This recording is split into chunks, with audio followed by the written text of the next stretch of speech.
Fala galera, estamos aí para fazer um react. Dessa vez não é para dizer que o Yu-Gi-Oh! Tá falindo, tá indo morar de aluguel, nem nada do tipo. Eu caí de paraquedas nesse canal porque tinha sido recomendado pelo algoritmo do YouTube, que é um negócio que a gente nem sabe como funciona direito. Mas aí me chamou a atenção esse vídeo aqui, que é jogar card games. Veja esse vídeo antes, que aí tem na thumbnail escrito a maldição dos card games. Aí eu achei que poderia ser algo interessante para a gente discutir, debater. Eu abri o vídeo, mas não cheguei a ver o conteúdo. E tem o canal aí do Estudos Nerd, eu vou deixar o link aí na descrição. E se você caiu de paraquedas no meu canal também, por favor, curte o vídeo aí, né? Deixa o like, se inscreve e também, se você quiser, apoia aí também pelo Pix no QR Code que está aí no canto esquerdo da sua tela, beleza? Então, sem mais enrolação, vamos aí ver o vídeo então. E aí pessoal, tudo bem com vocês? Bem-vindos a Estudos Nerd, Andrei por aqui. Recentemente chegou a mim um vídeo do Sparrow, criador de conteúdo aí lendário, já vem fazendo história aí no Yu-Gi-Oh! Ele sempre esteve, se não em primeiro, entre os primeiros do Brasil nessa. Não, isso é fato. Assim, gostando ou não do Renan Sparrow, é assim, emblemático e muito forte o legado que ele deixa para o Yu-Gi-Oh! E o quanto ele foi expressivo, porque Yu-Gi-Oh! Sempre foi visto como um nicho pequeno, um nicho de pouco retorno, até porque muitos criadores de conteúdo que ainda se aventuram em trabalhar com Yu-Gi-Oh! Dentro do YouTube, sabem que o retorno financeiro é baixo, é porque muita gente ama esse jogo. E o Renan Sperber, querendo ou não, ele influenciou muita gente para seguir com Yu-Gi-Oh!, para ter ambição, ele abriu as portas para muita gente, né? Questão de criação de conteúdo, né, para esse tipo de card game. Eu lembro que começou o Duel Links, eu acompanhava muito os conteúdos dele. Depois também ele fez muito conteúdo pro Yu-Gi-Oh! Master Duel. E assim ele vem fazendo vários trabalhos relevantes. E esse vídeo dele em Inclusive, eu nem sei como que tá o Duel Links hoje em dia. Eu sei que tem, né, as invocações Link, Pêndulo e tal, mas eu nem sei quanto à saúde do jogo, digamos assim. Não sei se o jogo tá indo bem, se caiu a player base, mas eu sei que quando lançou foi um hype tremendo, né? que ele estava dando um tempo do Yugi me pegou de surpresa. Na verdade, a questão dele parar de fazer conteúdo de Yugi me pegou de surpresa. Não o fato das pessoas pararem de jogar Yugi. Isso para mim é super normal. Meu primeiro deck, eu comprei ele lá por volta de 99, 2000. Então assim, o jogo ele evoluiu e evoluiu mal. E uma das coisas que a gente vai falar nesse vídeo de hoje é sobre É, assim, depende do que ele tá falando de evoluir mal, né?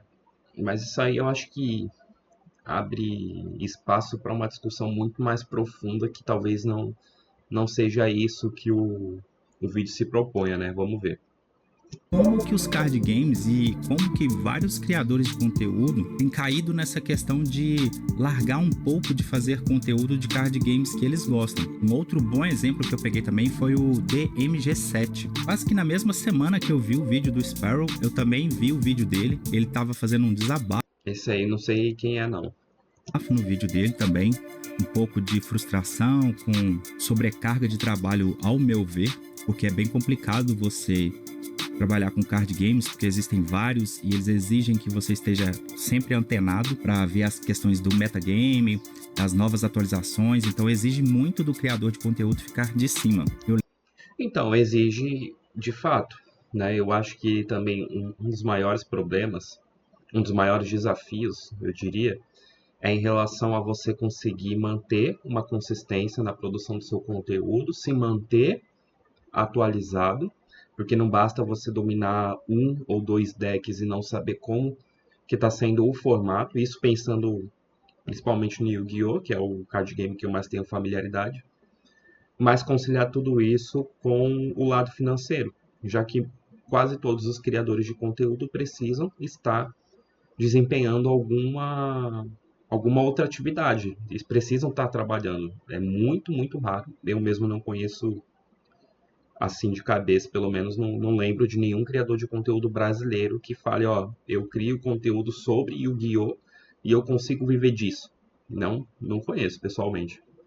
Eu lembro que eu passei por uma fase assim também, lá com o Marvel Snap.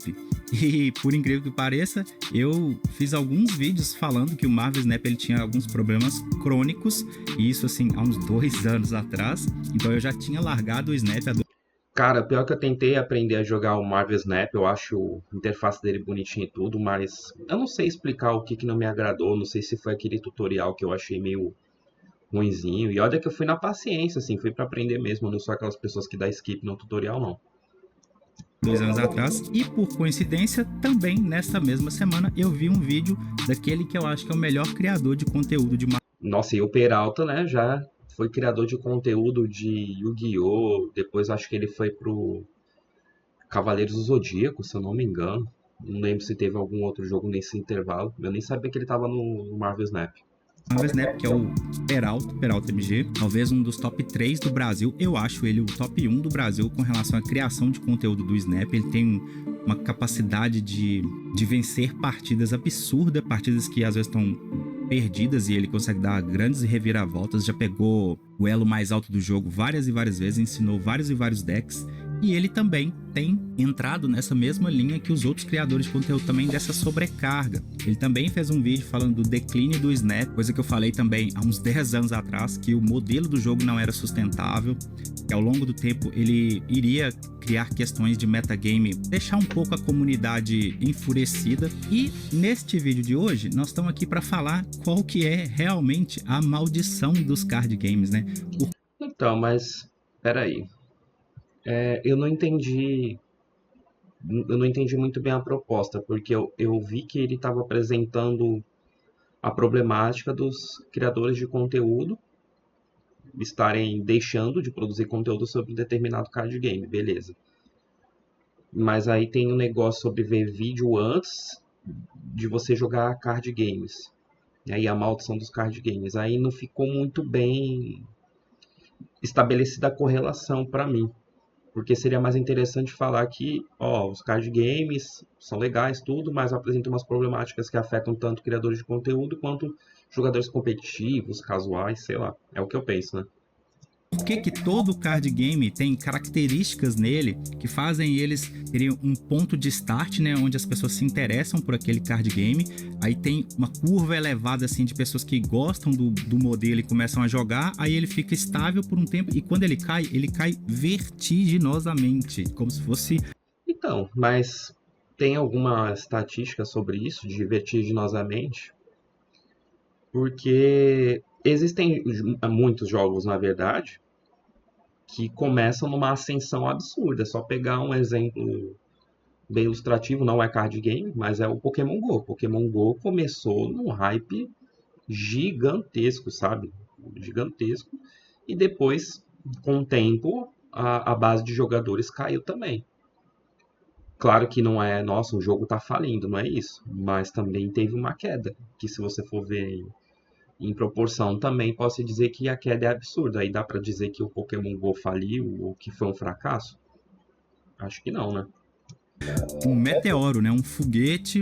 E aí, meu filho, é só chão. Não há escapatória, exceto se existe Esse card game aí parece da hora. uma mudança muito grande nas mecânicas de jogo, né? Naquilo que quase que na estrutura base de cada jogo. Então, nesse vídeo aqui nós vamos falar sobre essas coisas que são as maldições dos card games. Se você tem interesse nesse assunto, se inscreve aí para estar acompanhando com a gente e bora lá pro vídeo. Então, pessoal, vou trocar minha tela aqui.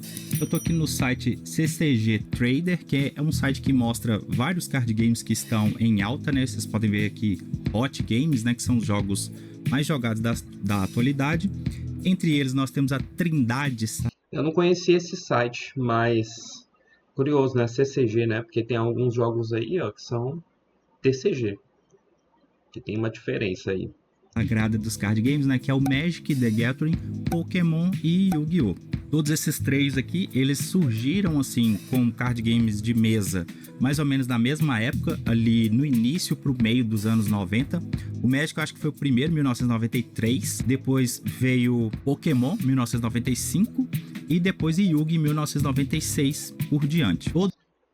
Caraca, eu não lembrava que o card game do Pokémon tinha surgido antes. Não lembrava. Achava que tinha sido depois.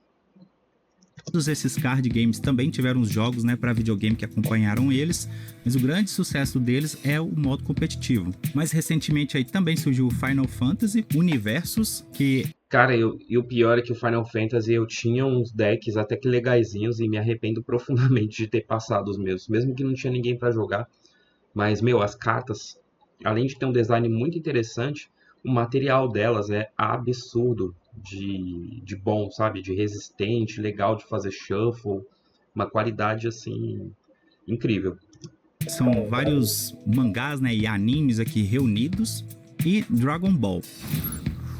A primeira maldição dos card games, por assim dizer, né, eu posso utilizar aqui como exemplo esses que estão aqui, o Universos. Qual que é a primeira questão com Universos? Eu peguei aqui o exemplo do Son Goku.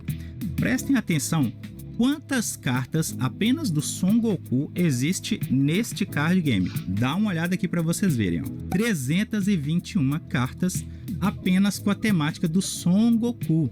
Gente, isso é muita, mas muita repetição da mesma carta Não é, com o mesmo design de... não é a mesma carta não, cara. Não é a mesma carta, até porque o Goku tem 50 transformações. E aí vamos lá. Eu vou escutar primeiro para poder argumentar, né? E deixando claro aqui que minhas críticas, apontamentos que eu vier fazer não tem nada a ver com o cara, eu não conheço ele, não sei nada sobre ele, então não vou fazer juízo de valor sobre ele. As minhas críticas vão ser sempre sobre o discurso da pessoa, alguma fala, alguma colocação. Mas muita repetição da mesma carta com o mesmo design de personagem, mudando apenas alguns textos, algumas mecânicas base. Às vezes você tem até a mesma carta, só que uma é foil, né? Ou ela é brilhante, ou ela é uma edição especial. Então, os jogos, né? Os card games, eles têm um problema grave, que à medida que o tempo vai passando, ó, mais cartas aqui, eles vão tendo uma repetição exaustiva de cartas e isso vai cansando o jogador ao longo do tempo. Então, por exemplo, aqui eu peguei o card game aqui do Dragon Ball, a gente viu que o Son Goku tem 321. Então, o que, na minha opinião, o que ele vê como problema, na verdade, é o que a estratégia por trás dos negócios, né, que gerenciam o card game vê como uma oportunidade. Porque eles juntam o fanservice, ou seja, o fato das pessoas enxergarem o Son Goku como um dos personagens mais queridos e, portanto, um dos que tem maior demanda, seja para jogar com ele de forma competitiva ou para coleção, e eles diversificam. Então, por exemplo, ele falou, porque tem o Goku brilhante, não sei o quê, mas não existe nada no Goku brilhante que faça com que você tenha que comprar exatamente o Goku brilhante. Claro, eu estou falando das situações onde existem múltiplas cópias com diferentes raridades, porque aí quando tem só uma raridade é outra história, né? Mas não existe nada na carta brilhante que faça você ter que comprá-la. Da mesma forma, como ele estava colocando que era o mesmo personagem, só que é o mesmo personagem atendendo demandas de outros decks, porque no caso do Dragon Ball tem o sistema meio parecido, não com o de Magic, né? Mas tem as cores ali, tem preto, tem verde, tem vermelho e assim por diante. Então vão existir algumas unidades de Son Goku com habilidades diferentes que busquem atender, suprir as demandas dessas cores. Então, sei lá, tem uma cor que o combo funciona sacrificando uma carta, então vai ter um Son Goku que vai sacrificar uma carta. Tem um combo que precisa da Power Up descartando o outro. Então vai ter um Son Goku descartando e fazendo o que essa cor precisa, vamos dizer assim. E não é como se fosse a mesma arte, só troca a cor. Então são cartas com características diferentes, poder de ataque diferente, habilidades diferentes, custos diferentes e até arte diferente. Não é uma arte alternativa. Então tem um Son Goku que faz uma coisa, aí tem um Son Goku que faz outra coisa, só que é o Super Saiyajin 1, é o Super Saiyajin 2, é o Super Saiyajin 3. Mas aí é o Goku transformado, falta de criatividade. Mas aí tá seguindo o anime. Porque o Goku tem esse monte de transformação. E assim, o pessoal só começou a reclamar disso quando chegou no Super, né? Mas aí o card game não inventou. essas transformações. Pode ser que tenha inventado, não sei, mas eu não vejo isso como um problema, não, como uma maldição, vamos dizer assim. Uma repetições. A gente vier para um dos mais famosos aí na atualidade, né? Aí aqui, eu ia até falar disso, ó. Que nem tem esse Pikachu. Tem um Pikachu com boné da geração de Jotô, tem um Pikachu com boné de Kanto, tem um Pikachu com boné do Ash, tem um Pikachu com boné de Sinnoh. Cara, são itens de coleção, mas você não é obrigado, você não precisa. Essas cartas nem fazem parte do competitivo, na grande maioria das vezes. Costumam ser cartas promocionais, que nem essa do Pikachu, né, do bolo de aniversário. Então, beleza, tem um valor alto, não sei o que, mas nesse caso não é necessário você obter e são cartas nessa situação do Pokémon que buscam atender a um público específico. Qual público? De colecionadores. Né, que é o Pokémon, e eu procurei aqui pelo personagem principal, que é o Pikachu. A gente tem 148 aparições do Pikachu, são cartas diferentes do Pikachu. Então, às vezes é a mesma carta, né? Só que ela teve o reprint, né? Às vezes tem uma carta que ela tá mais embaçada. Sim, é justo. Já pensou? Uma carta lança lá em 1988. Não, em 88 a gente nem tinha um card game específico. Mas lança lá uma carta na década de 1990 e não tem reprint mais, aí foda-se. Você não comprou, o problema é seu. Com mais nitidez, menos nitidez, com mais coloração, menos coloração. Mas dá pra gente notar, por exemplo, só aqui, ó, 1, 2, 3, 4, 5, 6, 7 cartas do Pokémon Pikachu com esse bonezinho do Ash na cabeça. Em cada uma delas, ele tá com o boné virado para um lado. Mais ou menos as mesmas habilidades, só que essa daqui ela tem o Thunderbolt, né, gastando 3 de energia aqui, e essa aqui ela tem o Electro Ball, gastando também 3 de energia, mas dando um dano de 50. Nós vamos chegar nessa parte, e isso aqui faz com que as pessoas, elas não queiram mais jogar com esse Pikachu do lado de... Não, velho, não. Como que as pessoas não vão querer jogar? Isso aí nem é uma carta que exatamente vai ver o competitivo, sabe? E tipo assim, eu acho que ele tá ignorando, ele tá indo só pelo poder de ataque. Ah, Thunderbolt causa 100, Electro Ball causa 50. Só que tá aqui, ó. O texto da carta, você tem que descartar todas as energias dele. Então já pensou? Você faz um grind de 3 energias para causar 100 e perde todas elas. O Electro Ball são 3 energias, né? 2 sem cor, uma amarela de eletricidade, 50. Aí o pessoal, não, vou jogar só com essa porque esse aqui tem Electro Ball e... Ah, mano, isso aí eu já acho que faltou conhecimento, sabe? Em relação a Pokémon. Ninguém precisa ser expert. Eu mesmo não sou. Já fui, assim, razoavelmente bom. Participei de torneio, topei algumas coisas, mas isso aqui, pra quem se propõe a falar de card game, tem que ter um conhecimento básico. Elas vão escolher, logicamente, esse daqui, porque com a mesma quantidade de energia, ele dá um dano dobrado. Ah, Andrei, mas aí você pode me dizer assim, mas essa daqui é energia neutra, não precisa ser só o trovão. Eu entendo isso, mas ao longo do... Não, esse nem é um argumento, ser sem cor. Nem foi um argumento. Eu pensei que ele ia pelo menos rebater o descarte da energia.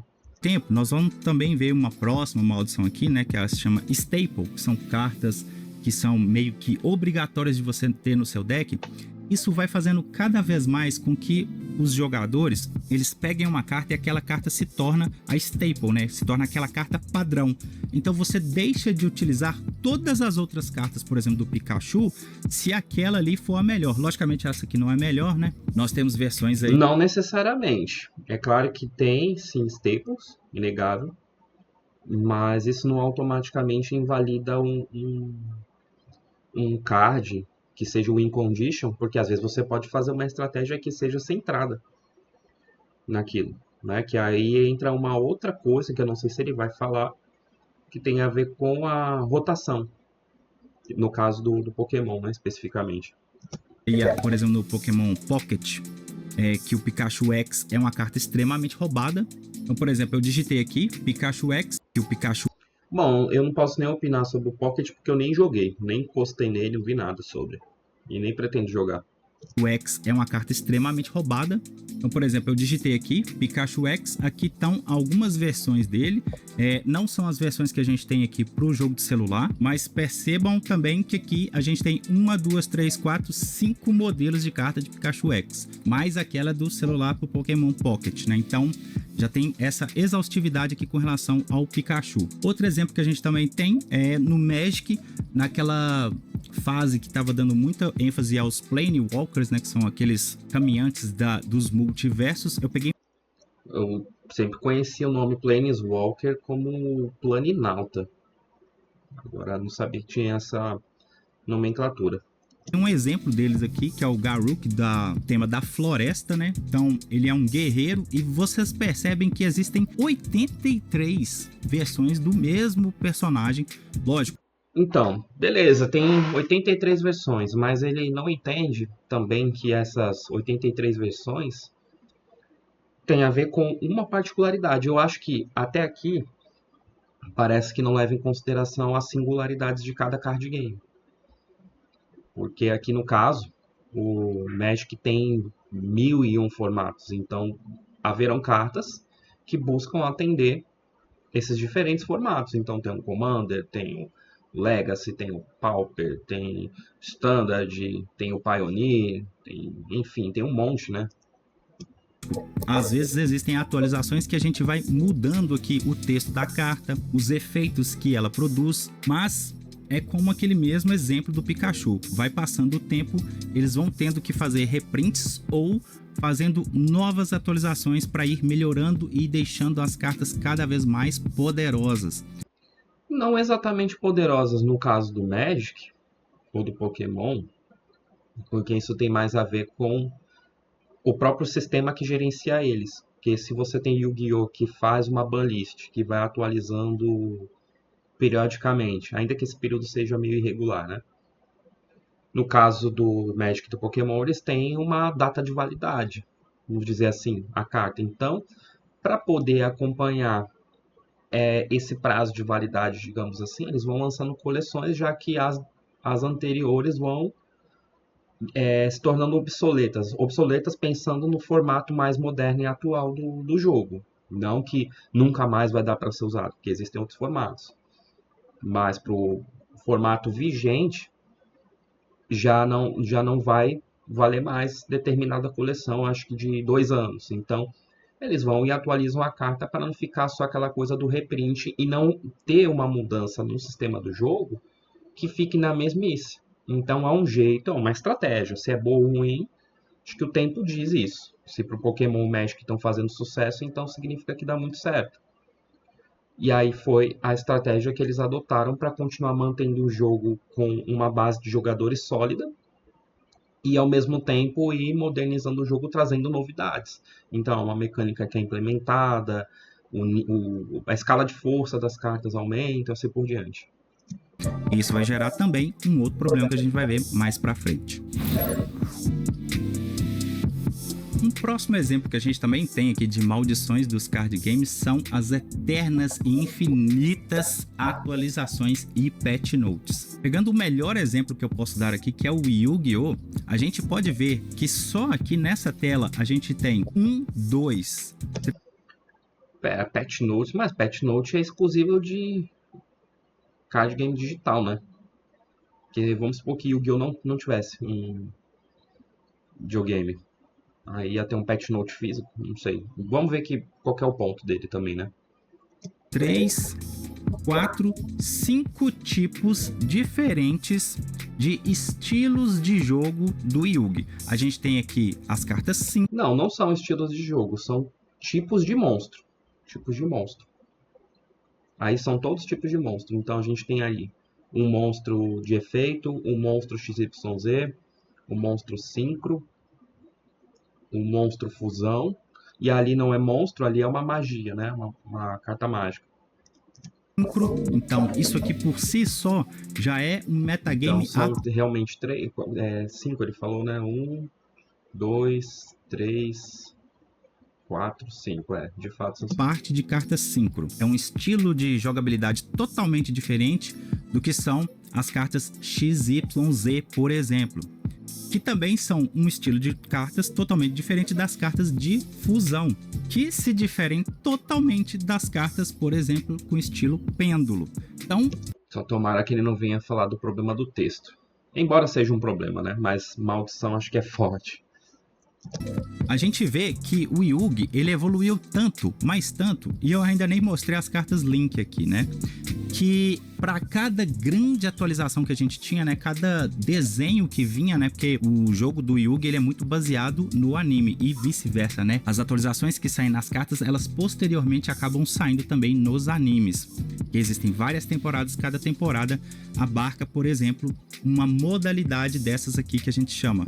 Então isso força com que, aquilo que eu estava falando no início, né, os produtores de conteúdo eles tenham sempre que ficar atualizados a todo instante. Outra grande mudança que a gente também... Isso é particular mesmo do card game. É uma maldição, mas ao mesmo tempo uma bênção, talvez, porque como ele está trazendo pro lado do criador de conteúdo, é uma maldição porque ele precisa ficar se atualizando constantemente, mas também é uma bênção porque ele tem conteúdo constantemente. Mas uma coisa eu concordo, assim, de ficar acompanhando o ritmo, de como as coisas lançam, da carta, aí é vazamento, não sei o que, realmente é cansativo. Às vezes dá um burnout, assim, de novidades, sabe? tem é quando a gente muda o estilo de jogabilidade. Um grande exemplo que a gente pode dar aí recentemente é a inclusão do estilo, né, do game, que é um novo game, por assim dizer, do Pokémon TCG na versão Pocket, aquela que a gente joga pelo celular ou pelo computador, da versão tradicional. Na versão tradicional, a gente tinha um banco, né, que a gente fala, né, ou os slots para você descer cartas no campo até 6, e você também tinha as cartas de mana. Eu acho que no banco era até 5, né? Até 5. E o sexto Pokémon ficava ativo. Né, ou energia, eletricidade, Isso no Standard, né? Não sei no Pocket. fogo, planta e por aí vai. Já no modo Pocket, você não tem a necessidade de criar um deck com cartas de mana, né, ou energia, por assim dizer, porque elas são geradas... Eu achei interessante como muitos card games sempre acabam seguindo no digital algum formato alternativo que tenta deixar o jogo mais dinâmico, mais rápido. Teve o Yu-Gi-Oh! Com o Duel Links, teve o Pokémon agora, recentemente com o Pocket, e teve o Vanguard também, que estava com o Vanguard Zero. Não teve algumas mudanças tão drásticas em relação à quantidade de slot, mas algumas mecânicas ali foram adaptadas para um formato mais rápido, né? uma energia a cada turno, independente se você sai com essa carta na mão ou não. Então por aí você já percebe que existe uma mudança enorme na questão do metagame e de como que você interage com suas cartas. Caraca, não sabia que tinha esse negócio da energia no Pocket. Interessante, né? Muda bastante o jogo, muda bastante. Com o seu deck, com a criação do seu deck, porque ele se tornou um jogo muito mais rápido, mesmo porque você joga ali online, né, com várias pessoas ao mesmo tempo, então são partidas muito dinâmicas. O outro Pokémon, que eles chamam de Live, ele era um jogo mais cadenciado, e você jogava ele meio que naquele formato do próprio anime, né, daquelas ligas Jotô, das ligas de Pokémon mesmo, e você joga... Então, mas tinha o anime do card game, não sabia. Também desconheço. Nos ginásios eram 3 contra 3. Ele tá falando que se baseia no anime o sistema do jogo, né? De ginásio, pode ser isso que ele esteja falando. Não me engano, mas nas ligas eram 6 contra 6 Pokémons, né? Aqui no Pocket são de 4. Então isso já torna o jogo Ih, lá ele, mano. ainda mais veloz. E com um detalhe: se você por um acaso vier a perder um Pokémon que é do tipo X, do tipo não, né? Que ele é a evolução. Aí vai falar que aí tem que comprar 2 cartas prêmio, né? Do tipo X, Pikachu, Charizard, Lapras, Mew, Gengar, Mewtwo, Dragonite, ele vale por 2 cartas. Então isso torna a mecânica de jogo muito mais estratégica, né? Você tem que tomar cuidado porque essas cartas elas são realmente poderosas, mas se você perde elas é como se você tivesse perdido 2 Pokémon ao mesmo tempo. Agora nós vamos passar para o terceiro e maior problema que a gente tem no... Tá, então pelo que eu entendi, é a evolução do jogo, que ele colocou como a segunda opção, né? As novidades, ou a escala mudanças, mas eu não entendi o que isso tem a ver com os patch notes, diferentes tipos de cartas, e aí depois ele termina falando dos X, da diferença. Não ficou muito claro, assim, essa conclusão, né, da segunda maldição. Não parece ter muita correlação exatamente com o ponto que ele mencionou no início. Os card games, que é o Power Creep. Para quem não sabe o que é Power Creep, é o excesso de poder que você vai gerando ao longo do tempo. Eu vou pegar um exemplo clássico aqui do Yu-Gi, mas ele serve também para outras franquias, né? Vou pegar o Yu-Gi, depois vou pegar o Magic, só para vocês entenderem como que funciona isso. Posso dar exemplos também do Marvel Snap, Hearthstone, não importa. A questão é que na primeira temporada do Yu-Gi, o Guardião Celta, ele era uma carta mediana, não tinha nada demais, não era uma carta ruim. Eu lembro que eu joguei com o Guardião Celta num deck meu de mesa, e ele era uma carta de ataque 1400 e defesa 1200, com 4 estrelas de custo. A primeira temporada do Yu-Gi, para quem não sabe, tirando o próprio Yu-Gi-Oh! Kaiba, que jogava cartas aleatórias, o level das cartas aqui, né, ele indicava, ou rank, ele indicava o quanto que você tinha que sacrificar para você colocar monstros mais fortes no campo. Ele não tinha mana, não tinha energia, né, que eu achava aquilo bem legal do Yu-Gi. Ou seja, até 4 estrelas você podia descer qualquer monstro no campo, tanto virado para baixo quanto virado para cima. Acontece que com o tempo você tinha cartas como o Guardião Celta, mas você também podia ter a carta, por exemplo, como as Elfas Gêmeas aqui, né? E essa carta, ela tem 1900 de ataque. Geralmente, os monstros no Yu-Gi, né? Eu não sei se todo mundo pensa assim como eu, mas a título de metagame e construção de baralho, você tem monstros ofensivos e você tem monstros defensivos. E você tem monstros de efeito. Quando você tem essas mesmas... Peraí. Deixa eu ver se eu entendi. Ele tá falando que tem monstro ofensivo, defensivo de efeito? Game e construção de baralho, você tem monstros ofensivos e você tem monstros defensivos. E você tem monstros de efeito. Tá, eu imagino que essa distinção tenha só acontecido de maneira equivocada, mas eu acho que entendi o ponto dele. Se você tem essas mesmas coisas numa única carta, essa carta geralmente ela vai ser uma carta meta, né? Ou uma carta que é engrenada. Não necessariamente. Não necessariamente. Tem carta que faz um monte de coisa e não é meta. São cartas boas, mas nem sempre são meta. Do seu deck. No caso aqui, a gente está pegando só o poder bruto. Um exemplo. Tem aquele XYZ de Rank 3, o Wind Up Zenmanes. Ele já foi meta. Hoje em dia ele é defensivo. Ele tem um spawn de defesa bom. Ele é um monstro consistente. Ele se protege de destruição, tirando matéria. E ainda na end phase, se eu não me engano, ele destrói um card no campo. Uma coisa assim. É uma carta boa, mas não é meta.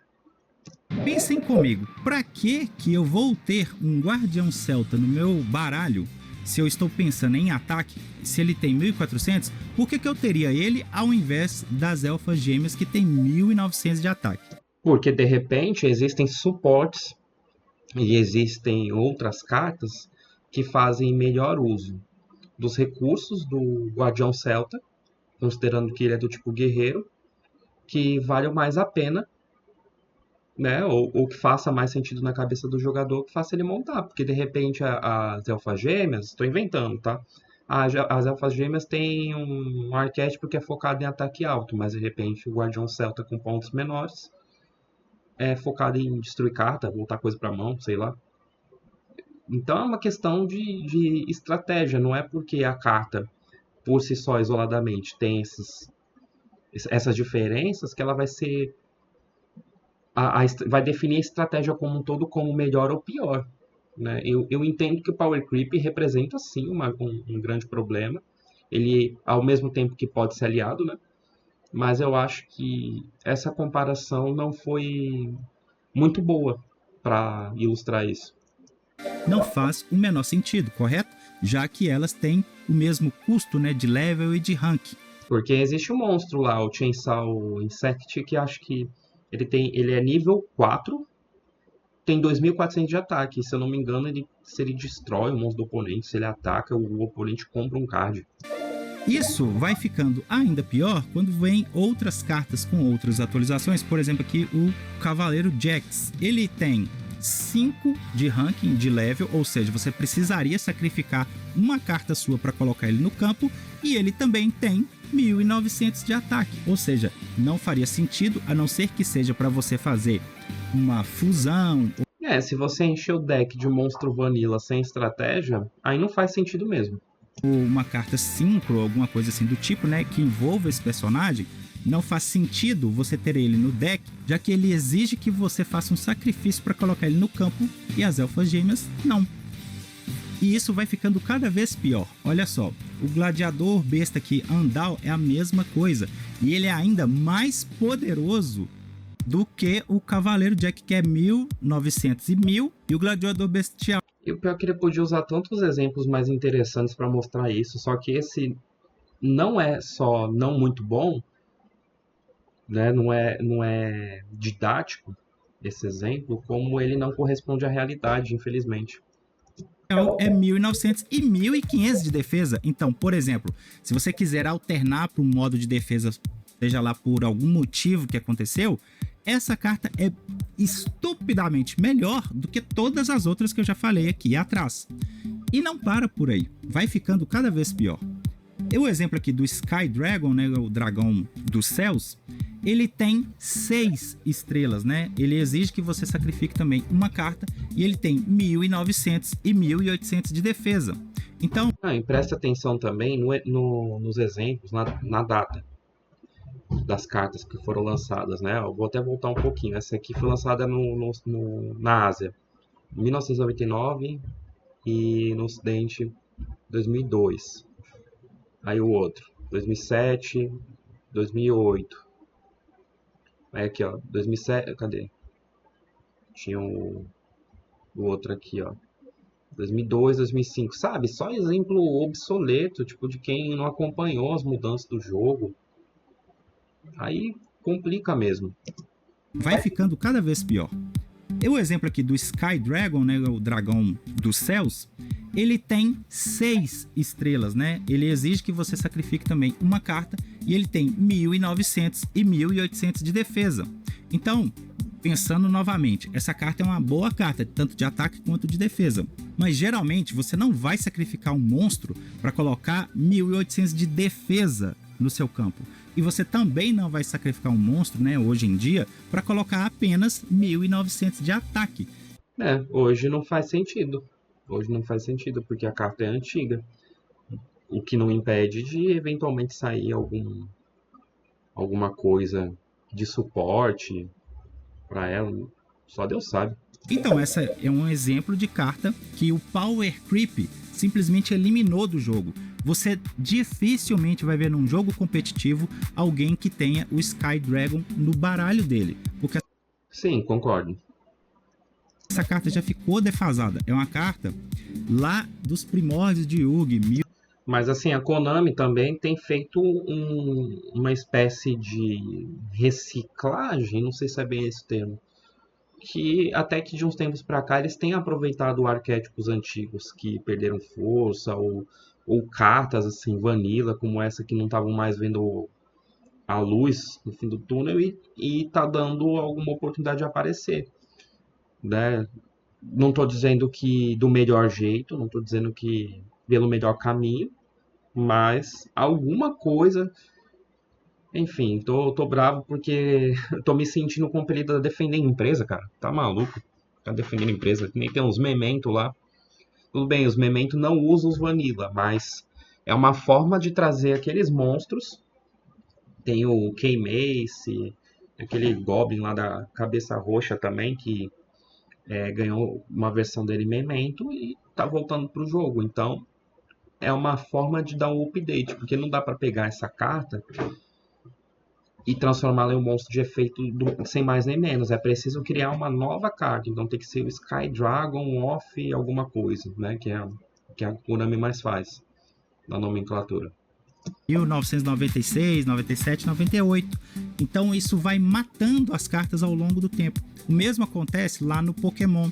Ninguém vai jogar com as versões mais ultrapassadas do Pikachu no deck elétrico, por exemplo, aí. Então, se for num torneio não vai mesmo, porque tem rotação. Mas se for outro formato também, o pessoal pode jogar. E também não é como se as pessoas tivessem que jogar só competitivamente. Existe o jogo casual, cara. E do Pokémon Pocket. Continuando aqui, ó, os absurdos só vão aumentando, né? Clevikiss, ele é um monstro também de ranking 4 e ele tem obscenos 1900 de ataque e 1900 de defesa e 4 estrelas. Então essa carta aqui é uma carta unânime, que se você E esse arquétipo é uma bosta. estiver pensando em colocar um monstro ali do tipo normal no seu deck só para completar. E tem, nossa, e ele podia até pegar o Evil Swarm lá, 1950 de ataque. Que ele vai servir tanto como ataque como defesa. Essa carta aqui dispensa, olha, 1, 2, 3, 4, 5 cartas que você estaria colocando no seu deck sem a menor necessidade. Não dispensa porque só pode usar 3 cópias, né? Então você pode usar essas 3 dele, 3 de outro aí, o do Gladiator Beast, sei lá. E aí, isso escala para uma outra questão agora também, que com o tempo, né, o Power Creep acaba atrapalhando. Por exemplo, o Nekogal é também uma carta de 6 estrelas, você teria que sacrificar um monstro para colocar ela no campo, e ela tem 2000 de defesa e 1900 de ataque. Você fala, não, beleza, ela tem 2000 de defesa, Andrei, então ela tem um ataque razoável, né, para bom, e também tem 2000 de defesa. Mas lembra, você tem que sacrificar uma carta para isso. Já que você vai querer sacrificar uma carta para colocar alguém em defesa, por que você não usa o escudo do milênio, né? Porque ela tem 3000 de defesa. Cara, eu não sei se ele tá usando exemplo só com monstro vanilla para as pessoas que não jogam o jogo entender, mas tinha tanto exemplo que eu acho mais interessante, absurdo, carta que se invoca sozinha, invoca outro, aí pega e destrói. Cara, tem muita carta mais interessante. Ou que nem monstro que faz synchro sozinho, synchro de um card, Sword Soul Moe. Pronto. Já é um exemplo absurdo de uma carta que te garante um synchro a custo de nada, praticamente. E ela só tem 5 estrelas, né? Então o propósito... E porra, Moe, ó, é um synchro grátis, te gera duas cartas para mão, que pode te gerar um outro synchro de graça com 2 negate no campo. Porra, é um exemplo bom. Não é um deck roubado para hoje em dia, por causa do Power Creep, e justamente ilustra perfeitamente o Power Creep, que era um negócio absurdo, que já deixa muitos outros decks para trás, mas que hoje o jogo tá tão insano que esse deck não é o mais forte, ele é consistente, ele é o mais forte. Então ele não perdeu força, é que os que surgiram depois ficaram mais idiotas, ficaram mais retardados. Das cartas, com o passar do tempo, né, aquilo que a gente chama de Power Creep, ela só vai aumentando e vai matando cartas mais antigas em prol da atualização, pela atualização, né, da empresa querer vender mais cartas, querer vender. Inclusive já estamos na Supreme Darkness, né? Nem peguei nada dessa coleção. Atualização pela atualização, né? Da empresa querer vender mais cartas, querer vender mais decks, novos decks temáticos com novas interações entre as cartas, né? Poderia surgir aí um deck, né, atualmente, que tivesse uma fusão com o escudo do milênio, sei lá, um guerreiro milenar. E aí você juntava um guerreiro com esse escudo e formava um carinha de 3000 de ataque, 3000 de defesa, por exemplo. Então, eu acho que já tem umas paradas assim, né, dessa Infinite Forbidden lá. Eu não vi muito dos suportes que teve pra Exódia, com essas paradas aí. O Yugi, ele usa desse tipo de coisa para criar novos arquétipos, né? Por exemplo, dragão branco de olhos azuis virou um arquétipo. Era uma carta, e aí nós temos tantas cartas desse mesmo gênero que... Não, sempre um arquétipo, tá maluco? Já tinha a fusão dos 3. Tinha ele, tinha um dragão supremo. Óbvio que esses suportes aí do lado dele não tinha no anime, né? Mas já existia. Já era um suporte sim. que ele acaba virando um arquétipo. É arquétipo, perdão, um suporte. Mas já tinha as coisas assim. Então, só dando mais um outro exemplo aqui também, agora do lado do Pokémon, né? O que acontece quando você tem um Power Creep desmedido, né? Desbalanceado. Aqui nós temos várias cartas do Pikachu novamente. E acontece que com os novos reprints, com as novas atualizações, não vai fazer mais sentido você escolher outras versões mais ultrapassadas, né? Com menos HP, com habilidades que dão menos dano do que... Não vai fazer sentido porque o formato também é outro. Então, quando chega até um certo prazo de validade, digamos assim, você nem pode, se você for jogar num torneio. Você nem pode. Então, assim, se você vai usar essas cartas mais antigonas, também não faz sentido você querer competir com um deck mais moderno. Você vai querer jogar com alguém naquele formato anterior, com cartas que estejam pareadas. É a mesma coisa que eu pegar um X de 2011, 2012 e querer que ele tenha um desempenho assim, no mesmo nível do X de hoje, de 2025. Não faz sentido. Que as cartas que são lançadas atualmente. E agora, para finalizar, este efeito de Power Creep, ele cria o quarto, é como se fosse assim, advindo do Power Creep, ele cria uma outra maldição, por assim dizer, que a gente estava falando ali no início do vídeo, que são as cartas Staple. Cartas Staples são geralmente cartas padrão que você tem em todo e qualquer deck. Então, por exemplo, eu estou jogando com um deck temático de dragões.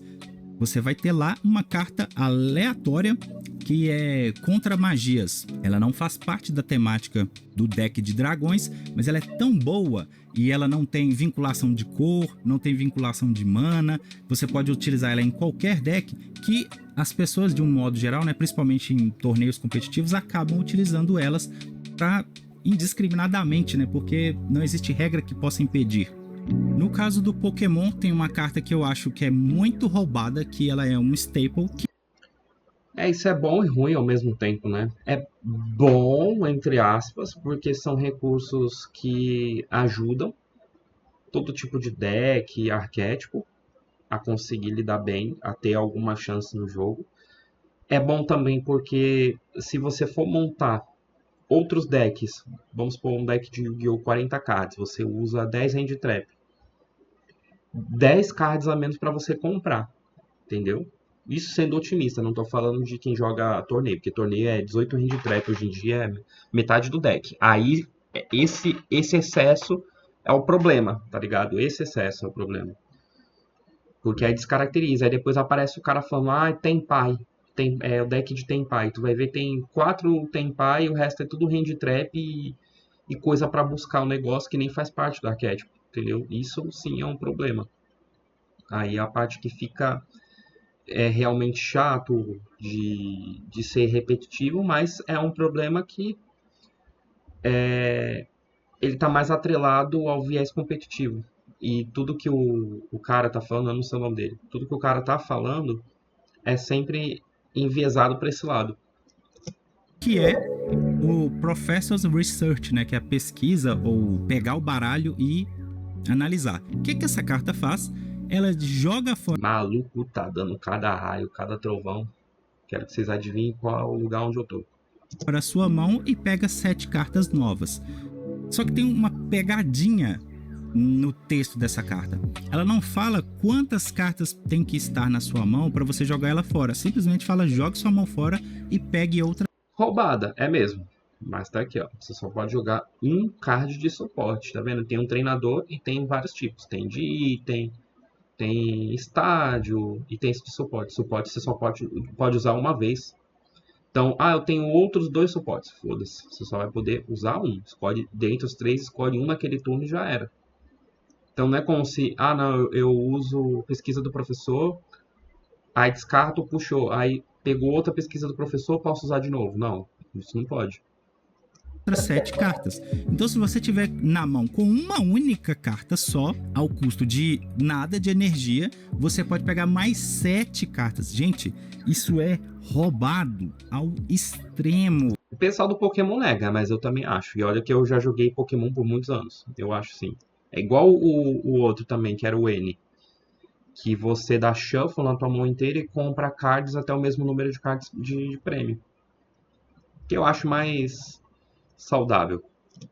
Ao extremo. Eu não tenho certeza se essa carta ainda já chegou no Pokémon versão Pocket, mas quando ela chegar, ela vai ser do meta certeza absoluta, porque ela já é um staple do Pokémon TCG normal. Outra carta muito famosa aqui do Yu-Gi, que a gente também chama de staple, é a Ash Blossom. O que é essa carta? É um tipo de staple, né? É uma hand trap. Carta faz. Se você estiver com ela na mão, no momento em que acontecer de uma carta ou efeito for ativado, incluindo efeitos rápidos, né, aqueles que o cara joga da mão, você pode escolher entre 3 coisas que você pode fazer com essa carta, né? Você vai descartar ela da sua mão e vai escolher 3 coisas. Você pode adicionar uma carta do deck para sua mão, você pode summonar do seu deck e também você pode mandar uma carta do seu deck. Não, mano, tá tudo errado, cara. Não é isso. Tá tudo errado. Ela não faz essas 3 coisas. Ela tá dizendo assim que quando um card ou efeito é ativado que inclua qualquer um destes efeitos. Aí, efeito rápido, você descarta e nega. Ela não vai fazer esses efeitos, ó. Então, ela pode negar de adicionar um card do deck para mão. Ela pode negar uma invocação especial do deck. E ela pode negar o envio de um card do deck para o cemitério. Ela não faz uma dessas 3 coisas. Ela nega qualquer uma dessas 3 coisas. E é só uma que você pode usar por turno. Tá louco? Se tivesse uma carta que fizesse qualquer uma dessas coisas, tava banida já. Tipo, que fizesse ao mesmo tempo, assim, e efeito rápido. Que você pode fazer, sendo que ela é uma carta do fogo 3 estrelas, ou seja, ela não é uma carta pesada e ela ainda tem 1800 de defesa, né? Se você não utilizar ela pra nada, vamos supor, você ainda pode colocar ela em modo de defesa. Então percebam como que essa carta ela faz muito, custando muito pouco. E velho, ela nem é a mais problemática das hand trap. Tem outras que estão surgindo no formato bem pior. O Gama é sim um card problemático. Tanto que eu acho que ele tá limitado, semi-limitado, sei lá. Ele tem lista no TCG e tem lista no Master Duel, pô. Eu acho ele problemático, porque ele nega, e aí sim ele se invoca. Ele nega, destrói e se invoca com outro Psyframe, tá ligado? Isso é ser roubadinho. A Ashe nunca tomou lista. E dificilmente vai tomar. Então isso gera efeitos de power creep muito grandiosos. Ou seja, essa carta vai tender a se tornar um staple. Vamos agora pegar exemplos aqui de staples do Magic the Gathering. O primeiro exemplo que a gente tem aqui é o retorno da natureza da mana verde. Mas staple legalzinha. Nem sei se está no formato atual. O Magic eu não acompanha há muito tempo, sem o Standard nem nada. Não sei que formato ele está se referindo. Mas essa é uma staple legalzinha. Olha o que essa carta faz. Ao custo de 2 de mana, uma mana incolor e outra da natureza, ela é uma magia instantânea, ou seja... E eu acho que esse sim ilustra melhor um pouco do que é staple, ao invés de hand trap. Porque pra mim hand trap tá numa outra categoria. Sei lá. Você pode ativar ela direto da sua mão. Você pode escolher entre 3 coisas. Lembram lá da Ash Blossom, né? Olha o que essa carta faz. Destrua um artefato alvo, destrua um encantamento alvo ou exile o card alvo de um cemitério. Ou seja, se você estiver jogando com um deck que o cara traz do cemitério de volta para o campo, você detona com a jogada dele com isso. Ou seja, uma carta que custa 2 de mana, sendo que uma mana é incolor, que faz 3 coisas. Ou seja, essa carta acaba virando um staple num deck da natureza, né? Um deck de floresta. Próxima carta. Essa é roubada de um jeito incrível. Custa 1 de mana. Eu não acho. Não acho. Porque ela... Você vai comprar 3, ele vai explicar, né? Vai comprar 3, depois coloca 2 de volta pro topo do deck. Eu não acho tão roubada. Mas é uma boa carta. Uma boa carta. Mana só. E ela se chama Tempestade Cerebral. O que acontece? Também é a magia instantânea do deck azul. Compre 3 cartas. Depois coloque 2 cards da sua mão no topo do seu grimório, em qualquer ordem. Ou seja, ela tem um efeito de shuffle, né, que é você pegar da mão e colocar no deck. Ela tem um efeito de puxar 3 cartas, gente. Pelo amor de Deus, não é uma nem 2, não, são 3. Ou seja, você pode desafiar. Você puxa 3, mas você devolve 2. folgar a sua mão, se você tiver bricado ou qualquer coisa do tipo, ao custo de 1 de mana. Ou seja, essa carta também é uma carta que acaba virando um staple num deck azul. Mesma coisa acontece aqui no deck preto, né? Que é o Tutor Vampírico. Procure um card no seu Grimório. Custa 1 de mana só. Procure um card no seu Grimório. Depois, embaralhe e coloque aquele card no topo. Você perde 2 pontos de vida para fazer isso. Gente, todo mundo sabe que o deck negro, ele tem Ia falar isso. A princípio parece uma carta nada a ver. Essa sim é meio problemática. Essa aí de fato é. efeitos de se curar quando bate em alguns outros personagens ou de perder vida para ativar efeitos. Então isso aqui é a mesma coisa de nada. E você pode pegar qualquer carta, gente. Você pode pegar um monstro lá, sei lá, assim, Só que assim, né? É problemática naquelas, não é que é problemática, vai, eu exagerei. Nesse caso, ela só é bem forte, porque ela nem tá falando assim, não, você vai adicionar pra mão. Então não é nem um buscador exatamente, porque você depende de outro turno ainda pra poder comprar carta. de 10 de mana que você precisa para ganhar a partida. Você pode procurar uma magia, você pode procurar um artefato, você pode procurar qualquer coisa, porque a carta só fala que você pode procurar uma carta no seu Grimório e depois colocá-la, aquela carta, no topo. Ou seja, no próximo turno você certamente irá pegar aquela carta.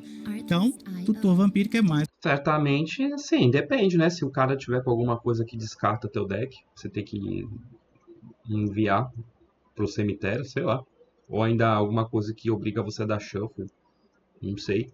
uma carta que se torna staple em decks aí, negros, né? Falando agora sobre decks brancos, nós temos aqui as Espadas em Arados. O que essa carta faz? Também custa 1 de mana só. Exile a criatura alvo. Seu controlador ganha uma quantidade de pontos de vida igual ao seu poder. Carta justa. Bom staple, mas é bem justa. Essa carta, aparentemente, ela faz uma coisa só que ela pode fazer mais coisas. Por quê? Você pensa em exilar uma criatura alvo, sei lá, muito forte do inimigo, em contrapartida dá a ele mais pontos de vida. Apesar que em certas circunstâncias, É, porque ele vai falar que pode exilar a própria criatura, né, pra ganhar mais pontos. a pessoa ela tem uma carta tão poderosa que ela confia demais que aquilo vai vencer o jogo para ela, quando na verdade ela pode acabar perdendo. Só que isso também pode ser usado por você em suas próprias criaturas. Então assim, essas habilidades que ficam indo e voltando, né, do cemitério, e Yugi tem muito disso também, acabam se tornando staples em determinados tipos de arquétipo. Tutor Proficiente. Procure em seu Grimório um card de criatura. Revele e depois embaralhe e coloque o card no topo. De novo, 1 de mana para pegar uma criatura qualquer, e a gente já sabe que o deck verde são teoricamente as criaturas mais poderosas assim, em termos de força bruta que a gente tem, né? Elas e os decks vermelhos. Então assim, você ter a oportunidade com apenas 1 de mana pegar uma carta qualquer que você tiver, isso aqui é um absurdo, né, gente? Então, mais uma carta que acaba virando um staple nos decks. E por último, a última maldição que a gente tem aqui, as listas de banimentos. Faz algum sentido você... Esse problema particular do Yu-Gi-Oh, né? criar uma equipe de design de cartas. Vão passar lá horas, dias, talvez até semanas, produzindo a arte de uma carta, pensando em qual deck ela vai se encaixar, como que ela vai entrar no metagame, para aquela carta ser banida de torneios ou de determinados modos de jogo. Aparentemente não faz sentido, né?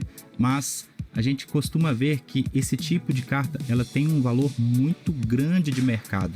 Então, algumas publishers, né, algumas desenvolvedoras desses jogos, Konami, Bandai, Nintendo, entre outras. Eu acho que ele quis falar que a Nintendo cuida do card game do Pokémon, mas não é a Nintendo. Acho que não é. Vez ou outra, elas fazem umas gracinhas e produzem essas cartas para gerar desejo no consumidor, para ele ir lá fazer um auto. Pois é, colecionismo aí, ó. Ah, eu quero uma Machamp. Não basta ser um Machamp poderoso, tem que ser um Machamp full art. Alguém obriga? Não. Então compra quem quer. Investimento, porque essas cartas geralmente são roubadas, elas vão... Não, essas de coleção nem sempre. Nem sempre. Tem sim as que são roubadas, mas nem sempre. fazer um alto investimento, porque essas cartas geralmente são roubadas, elas tomam um lugar no meta muito facilmente, porque são cartas poderosíssimas. Exemplos que a gente tem aí, por exemplo, Magic the Gathering, a gente tem a lendária Lotus Negra, ou então mais recentemente aí o One Ring, né, que é o anel, que é o anel. Então, isso pode se aplicar ao Magic. Pode, ou então no Magic tem algumas cartas que nem são tão boas também. Então não tem a ver tanto com questão de poder. Nem sempre eles fazem isso com cartas poderosas. Nem sempre. Anel do Poder lá do Senhor dos Anéis. No Yu-Gi, a gente teve por muitos anos aí, né, as listas de banimento só aumentam, mas o Pote da Ganância é uma das cartas mais famosas que ficou aí anos e anos banida de torneios. Enfim. E ainda continua, né? Isso faz você ter uma má impressão de que o investimento que você teve em cima de um deck, de uma carta ou de algum torneio, ele foi jogado por terra, né? E isso desprestigia as empresas, né? Não necessariamente, porque o que ocorre é que a banlist é uma opção alternativa à rotação. Então, se por um lado tem a rotação que torna uma carta obsoleta, ao menos para o formato mais moderno, o Yu-Gi-Oh! Pode banir aquela carta, mas aquele banimento não é permanente. E isso faz com que se gere, inclusive, uma bolha especulativa acerca de algumas cartas. Então, existem as pessoas que colecionam, existem as pessoas que compram essas cartas sob a ideia de que elas podem valorizar porque elas vão sair da lista. E essas cartas, vez ou outra, saem da lista, o preço dispara, que aí é um outro problema, que eu acho que poderia ser abordado como uma opção também, né? E eu posso falar isso mais adiante. Então, enfim, eu acho que faltou comentar sobre esse aspecto. Não sei se ele vai falar ainda, né? Tem muitos jogadores que detestam a Konami, que morrem de ódio da Bandai, que não gostam nem um pouco da Nintendo, porque elas propositalmente criam essas situações. Então, pessoal, eu vou ficando por aqui. Eu espero que vocês tenham gostado disso. Eu espero também que esse vídeo tenha servido para vocês como uma espécie assim, não fiquem preocupados quando os criadores de conteúdos de vocês acabarem givando algum card game, mesmo porque... Bom, vamos lá. Eu acho que o tema, por si só, foi muito interessante. Eu acho que é um tema muito bom. Mas deu para ver que ele não tem um conhecimento aprofundado em relação a isso, né? E quero aqui deixar o comentário que não tenho nenhum problema com ele em relação a isso, nem em relação a nada, não conheço ele, e eu acho que ninguém é obrigado a conhecer profundamente nenhum tipo de card game, nem nada, né? Ninguém precisa ser expert em tudo. Mas eu acho que faltou, assim, entender um pouco as particularidades, aquilo que define esses card games, para se entender que o que às vezes pode ser uma maldição em um, pode ser uma oportunidade para outro, ou até uma espécie de maldição que é para os jogadores, mas que é uma chance de lucro e oportunidade da empresa. Como esse negócio que ele falou das artes alternativas, né, das múltiplas cópias de uma mesma criatura, ou mesmo personagem, que nem no Goku, no caso, né? E eu acrescentaria aí como algumas maldições. Primeiro, o preço dos cards. Né? Então, eu acho que o fato dos card games em si não serem baratos é uma maldição. Então, eu acho que é o tipo de informação que precisa ser apresentado para quem quer ou está pensando em jogar um card game. Segundo ponto de maldição, eu diria que o problema de você encontrar um local para você jogar presencialmente com os amigos, porque nem todo mundo mora em São Paulo, nem todo mundo mora na capital de São Paulo, então tem lugares que as pessoas teriam que viajar todo fim de semana, teriam que se deslocar para poder jogar, ou às vezes não consegue juntar um bom grupo de amigos para poder juntar, e eu acho que a outra maldição que eu diria também é o desafio de você manter uma assiduidade por parte dos seus amigos, porque seus amigos vão estar trabalhando, seus amigos vão estar namorando, uns vão estar casados, outros vão estar com filhos, e aí você conseguir fidelizar essas pessoas para o card game fazer elas jogar de forma contínua, consistente, ali com uma periodicidade, é muito difícil. É muito difícil. Tanto que eu não tenho esse tipo de mentalidade. Eu não tenho esse tipo de mentalidade. O meu viés, assim, eu tenho minhas cartas para coleção, tem um grupinho aí que dá para jogar de vez em nunca, e se der para jogar é consequência. Eu gosto de colecionar os arquétipos de Yu-Gi-Oh! Tento comprar 3 cópias de cada monstro de um arquétipo, o que não der, né? Obviamente não vou comprar. Né? Tem meu Ashnet, por exemplo. Tem 3 de tudo, acho que só falta 3 Veidos. Eu não comprei esses 3 Veidos porque um só já tá caro. E é uma coleção, uma escolha que eu tive. Então vai de cada pessoa. Tem gente que vai achar que vale a pena, tem gente que vai achar que não vale a pena porque é só para jogar. Mas se eu fosse fazer uma crítica, seria em relação ao vídeo trazer temas e tópicos tão interessantes de uma forma superficial e que ignoram o outro lado da moeda. Porque não existe só o competitivo dentro desses card games. Muitos desses apontamentos que ele traz afetam principalmente o lado competitivo, o lado meta da coisa. Mas faltou pensar um pouco mais no lado do público casual, faltou trazer outras questões que são mais objetivas sobre como o card game dói no bolso, sobre, em alguns casos, né, a falta, às vezes acontece de bater uma falta de produtos interessantes, né, e tudo mais.